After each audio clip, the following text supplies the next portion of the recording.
করে দেখবেন গরু কিন্তু আমাদের জন্য দুধ তৈরি করে না, গরু দুধ তৈরি করে তার নিজের বাচ্চার জন্য, কিন্তু আমরা মানুষেরা গরুর কাছ থেকে সেই দুধটাকে কেড়ে নিই এক প্রকার। আর গাধা যাকে দিয়ে আমরা মোট বয়, মানে চিনির বস্তা বয়েই যায় গাধা, এরকম একটা প্রবাদ আছে। তো গাধা কিন্তু ওজন নিজে ইচ্ছাই বয় না। এককালে ধোপারা তাদের নিজের কাজগুলো করানোর জন্য গাধাকে ব্যবহার করতো, সেখান থেকেই গাধাকে দিয়ে এই কাজ মানে ওজন বয়ানোর যে বিষয়টা সেটা চলে এসছে। সেদিক থেকে দেখতে গেলে সিংহ কিন্তু দুধ দেয়, সিংহরও অনেক শক্তি আছে যাকে দিয়ে ওজন বওয়ানো যায়। কিন্তু আমাদের মানুষের সেই ক্ষমতার বাইরে যে হচ্ছে সিংহকে দিয়ে এই ওজন বওয়ানো কিংবা হচ্ছে তার কাছ থেকে দুধ কেড়ে নেওয়া, তাই না?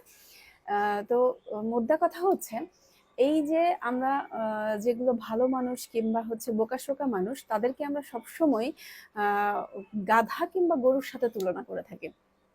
এই দুটো প্রাণীর নামে কোনো মানুষকে ডাকলাম মানেই হচ্ছে তাকে অপমান করা হলো, ছোট করা হলো।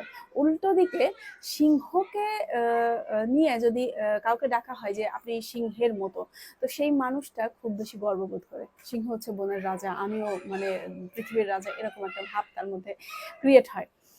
দেখবেন যে সিংহ কিন্তু কোনোদিন মানুষের উপকার করে নাই, কোনো রকম কোনো উপকারে কিন্তু সে আসে নাই। সে একটা প্রাণী, সে বনে থাকে, সে বনের রাজা বলে আমরা তাকে